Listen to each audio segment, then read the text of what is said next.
Hello students, maths फंडा with Dilip में आपका स्वागत है। बिक्री कर और बट्टे के वीडियो को आपने देखा होगा, उसमें स्पष्ट आपको समझ में आया होगा।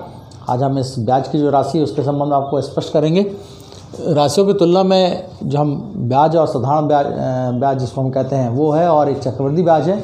दो शब्द आते हैं जिसको विवेचना हमको करना है और उसको इस फिनोमेना को स्पष्ट समझना है। मैं यहाँ स्पष्ट करूँ कि आपको ब्याज वास्तव में क्या है। तो किसी धन के उपयोग के बदले या उधार लिए गए धन के बदले, जो हम धन लेते हैं किसी से उधार लेते हैं, उस उधार लिए गए धन के बदले में वापस करते समय कुछ अतिरिक्त धन हमको वापस करना पड़ता है। यह अतिरिक्त रुपये जो होता है वह वास्तव में ब्याज कहलाता है।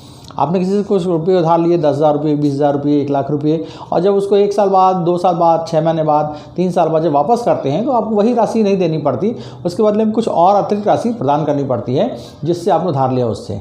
वो जो अतिरिक्त राशि, जो एक्स्ट्रा आप मनी आप वहाँ पेड करते हैं, वो आपका कहलाता है ब्याज कहलाता है। उसको हम कहते हैं ब्याज। अभी ब्याज भी 2 प्रकार का होता है, एक होता है साधारण ब्याज होता है, एक होता है चक्रवृद्धि ब्याज। हम दोनों फिनोमेना को विस्तार करूँगा यहाँ पर, जिसको आपको स्पष्ट समझना है वास्तव में क्या है। बहुत सिंपल एग्जांपल्स आपको यहाँ बताऊंगा कि साधारण ब्याज और चक्रवृद्धि ब्याज में मूलतः क्या अंतर आता है। मैं यहाँ सबसे पहले आपको साधारण ब्याज से स्पष्ट करता हूँ, फिर हम चक्रवृद्धि ब्याज की तरफ बढ़ेंगे।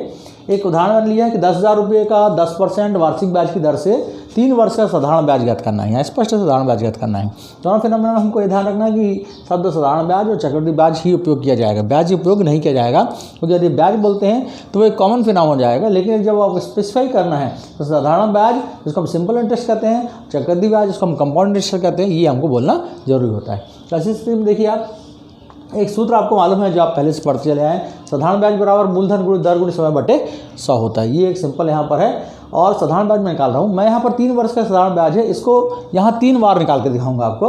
प्रथम वर्ष का ब्याज क्या होगा, मूलधन आपका क्या है, 10,000 रुपये दो लिया आपने, गुणित 10% के ब्याज की दर है, 1 वर्ष का निकाला, 10 गुणित 1 और बटे 100। सॉल्व करेंगे कितना आएगा, 1,000 रुपये आएगा। ठीक है, मैंने यहाँ दूसरे वर्ष का भी निकाला, दूसरे वर्ष का ब्याज निकाला। मूलधन हमारा फिर से 10,000 रुपये है। अब ध्यान दें, मूलधन पे ध्यान देगी। मूलधन में क्या लिया, वही 10,000 रुपये लिया है, और दर क्या लगाई मैंने, 10 वर्ष लगाई, और 1 वर्ष का, क्योंकि पहले वर्ष का ब्याज 1,000 रुपये हुआ, दूसरे वर्ष के लिए भी वो 1 वर्ष कहलाएगा। 1 वर्ष बराबर कितना है, 1,000। तीसरे वर्ष के लिए जो होगा वो हो जाएगा 10,000 गुणित 10 गुणित 1 बटे 100 बराबर 1,000 रुपये आएगा। यहाँ पर आप इसको सिंपली, आपको लग रहा होगा यहाँ पर हम इसको समय बराबर 3 करके भी कर सकते थे। स्पष्ट है कि आप इसको कर सकते थे। यदि हम 10,000 गुणित 10 गुणित 3 बटे 100 करते तो भी हमारे एक साथ कितना आता है, 3,000 रुपये आ जाता है यहाँ पर मैंने इसको जानबूझकर यहाँ पर स्पष्ट किया है कि आप देखें यहाँ पर कि मैंने पहले वर्ष का ब्याज निकाला है, दूसरे का निकाला, तीसरे निकाला है, लेकिन मूलधन बदला नहीं है, मूलधन वही 10,000 रुपये है। और इसलिए प्रत्येक बार मैंने हर साल के लिए आपके तय की गई अतिरिक्त राशि क्या निकाली, एक साल 1,000 यहाँ देना, दूसरे साल का 1,000 देना, तीसरे साल का 1,000 देना है। इस तरह आपका अतिरिक्त हुआ 3,000 रुपये। और 3 वर्ष का कुल ब्याज आपका बना 3,000 रुपये। आपको सब वापस किया जाने वाला कुल धन आपका क्या होगा, मूलधन यानी कि 10,000 और धन 3,000 बराबर 13,000 रुपये। तो 13,000 रुपये आप उसको वापस कर देंगे। ठीक है, यहाँ पर क्या हो, मैं एक प्रश्न यहाँ कर रहा हूँ। यहाँ पर यह बहुत स्पष्ट है, बहुत क्लियर है कि 10,000 रुपये आपने लिया था, आपने बोला 3 वर्ष बाद में उसका साधारण ब्याज दूंगा, साधारण ब्याज निकल 3,000 रुपये, और आपने 13,000 रुपये से वापस किए। यदि आपको जो धन दिया है उस व्यक्ति ने बोला कि नहीं, ब्याज तो वापस किया जाना, मूल जो आपका कुल धन है वो 13,310 रुपये होता है, तो आपके कैलकुलेशन में यहाँ कुछ गड़बड़ी होगी, मतलब जो आपने कैलकुलेट किया है, जो गणना की है वो गलत आ रहा है। तो वैसी स्थिति यहाँ पर नहीं, आपने फिर से कैलकुलेट किया और स्पष्ट देखा 3,000 ही आया। तो 13,310 रुपये क्या है, ये 13,310 रुपये ही वास्तव में एक अलग तरह का ब्याज है, जिसकी गणना पद्धति थोड़ी सी साधारण ब्याज से अलग होती है। जिसमें हम मूलधन को यहाँ पर एक कोई बार ले रहे हैं, हर बार प्रत्येक बार मूलधन वही मान रहे हैं हम, आपका पैसा आपको बिना दिए जाने पर भी, जबकि आपने प्रत्येक वर्ष वापस 3,000 नहीं दिया है। 1,000 जाकर दिया, दूसरे वर्ष 1,000 दिया, तीसरे वर्ष भी 1,000 दिया है, आपने केवल डायरेक्ट 3 वर्ष बाद जाकर 3,000 रुपये दिए हैं। तो इसको 3,310 कैसे हो गया, 13,310 का जो डिफरेंस यहाँ पर आ रहा है, ये कैसे आ रहा है, इसको स्पष्ट करने के लिए हमें इसको अलग एग्जाम्पल में समझेंगे यहाँ पर, है ना। देखिए, अब ये प्रश्न जो था, पहला प्रश्न में बदल दिया है, वही है कि 10,000 रुपये का 10% वार्षिक ब्याज की दर से अब आपको चक्रवृद्धि ब्याज ज्ञात करना है। बाकी चीज़ें वही हैं। पहले यहाँ साधारण ब्याज, तब क्या होगा, चक्रवृद्धि ब्याज ज्ञात करना है। तो मूल चीज़ आप देखिए कि जो हमारा आपका सूत्र आप जानते हैं उसी से मैं यहाँ पर हल करूँगा। साधारण ब्याज निकालने का मूलधन गुणित दर गुणित समय बटे 100, इस सूत्र से ही हम चक्रवृद्धि ब्याज ज्ञात करेंगे, जिससे आपको स्पष्ट हो सके वास्तव में साधारण ब्याज चक्रवृद्धि ब्याज में मूलतः अंतर क्या है। यहाँ पर देखिए साधारण ब्याज का सूत्र है मूलधन गुणित दर गुणित समय बटे 100। मूलधन हमारा कितना भी 10,000 है, जो पहले एग्जाम्पल में था। दर भी 10% है और समय भी हमारा 3 वर्ष है। हम जैसा मैंने आपको साधारण ब्याज का निकाला, प्रत्येक वर्ष का अलग अलग निकाला, वही यहाँ निकालूंगा।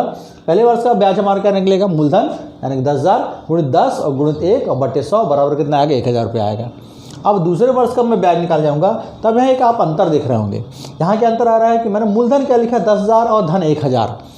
ये जो 1,000 रुपये जिसको जाके देना था, उस 1,000 रुपये से नहीं दिया है, ये 3 वर्ष बाद लौटाएगा। तो ये जो ब्याज बना 1 वर्ष का, यह ब्याज वास्तव में मूलधन में जुड़ जाता है। यही मुख्य पॉइंट है जो आपको चक्रवृद्धि ब्याज में समझना है कि जब हमने साधारण ब्याज निकाला था तो प्रत्येक वर्ष की गणना के लिए हमने उस मूलधन को 10,000 ही माना था। यहाँ पर दूसरे वर्ष में क्या हो रहा है, 10,000 मूलधन तो है ही, लेकिन 1,000 रुपये भी उसको जिसको उधार लिए उसको नहीं दिया गया है, इसलिए 1,000 रुपये भी मूलधन में जोड़ता है।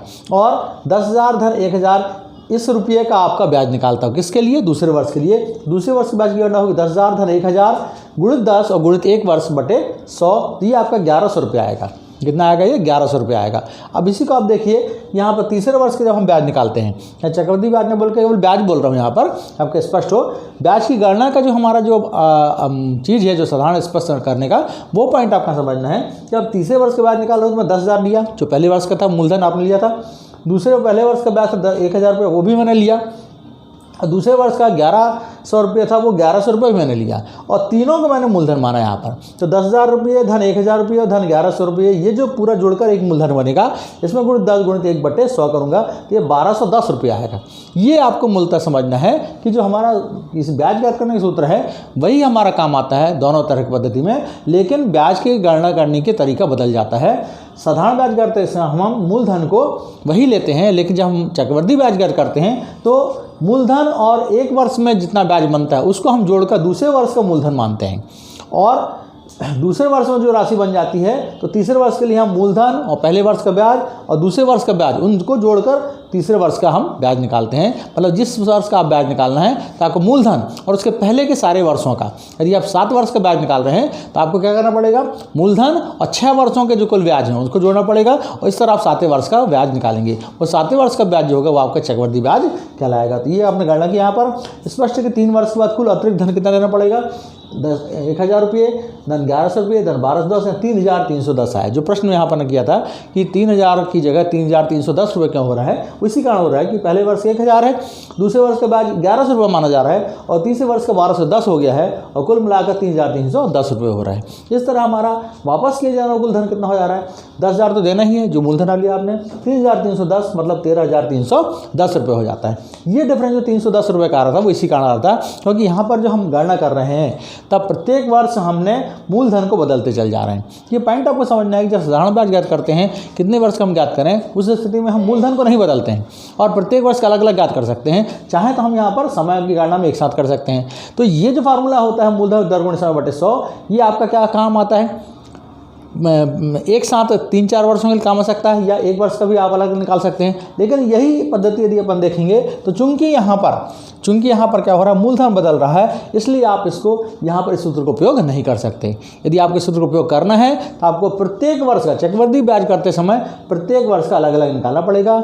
साधारण ब्याज निकालना है तो आप इस सूत्र का उपयोग कर सकते हैं, और समय जो मैंने 1-1 वर्ष से निकाला है उसकी जगह आप 3 वर्ष एक साथ लिखकर हल करेंगे, 3,000 आएगा। 4 वर्ष का तो समय 4 बार डाल सकते हैं। लेकिन जब चक्रवृद्धि ब्याज ज्ञात करना पड़ेगा तब आप इस सूत्र का उपयोग नहीं कर सकते, क्योंकि यदि जैसे यहाँ पर आप 3 वर्ष से निकालेंगे और मूलधन 10,000 लिखेंगे और 4 करेंगे तो आपका साधारण ब्याज निकलेगा, ना कि चक्रवृद्धि ब्याज निकलेगा। क्योंकि चक्रवृद्धि ब्याज में प्रत्येक बार मूलधन आपका बदलते चले जा रहा है।